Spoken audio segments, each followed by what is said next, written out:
you've ever run any scenario drills with me, you will know that I am a huge fan of the phrase, back up. If I've ever taught a clinic that you've attended, you've most definitely heard me drop the F-bomb during a drill demonstration.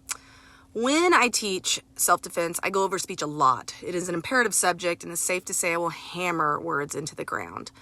I will address with speech how to draw lines in your personal life to lay safe foundations, playlist speech and preparedness when dealing with a possible threat who would assault you, lack of ability in speech with certain adrenal responses, and my speech list will go on and on and on and on. There seems to be one aspect of speech that makes some of the women I teach uncomfortable, which is okay. You're learning to fight back, so it should be uncomfortable, but uncomfortable in a safe space. But the thing that seems to be startling to some and has actually caused a few women to drop out of my course is cursing. Cuss words are some people's normal part of life. This girl. And for others, they are put off even hearing one. But something I want to drive home today is that rough speech is a huge part of the violence world.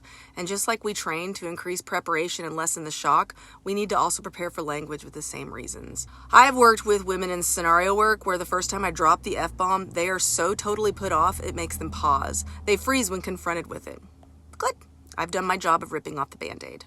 I want them to experience it with me in a safe environment as opposed to hesitating during a pre-assault when someone says something so heinous, their brain just won't function. It is the same concept that it's better to feel a punch for the first time in class by a friend versus a real fight for your life. Hugs and punches. You might be thinking this topic is dumb. Well, congratulations, potty mouth. This video isn't for you.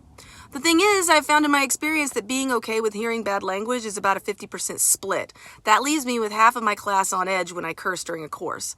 That's a good amount of people making it necessary to address hard language. So, if you are in the latter 50, please try and keep an open mind. This is not about the shoulds or shouldn'ts of cussing. This is about the understanding and training for the reality of the situation, and colorful language is inevitable.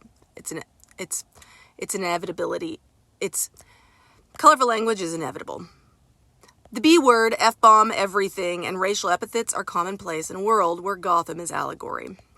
I'm not telling you to cuss yourself. In fact, that's actually quite the opposite. I am saying have the surprise of it over when in class, not on the street. This is very similar to grasping the notion of giving yourself prior permission to fight back so you're more likely to act. This bad guy, he woke up today and he chose violence, and he's going to have ugly, ugly, ugly words to say.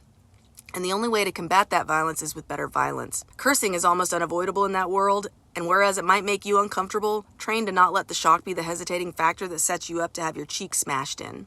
So my public service announcement today is if you are not used to or ever around coarse speech, maybe ease up on the little pearl clutching a little bit and understand that your instructor is teaching you something that may save your life. Most likely they're teaching topics such as these because they're passionate about it, they've experienced something with it, and genuinely want you to walk away safer. They likely see and understand that underbelly of that world just a little bit differently. Focus your energy on being angry at the bad guy, not the good guy. Much love to you all. Woot woot!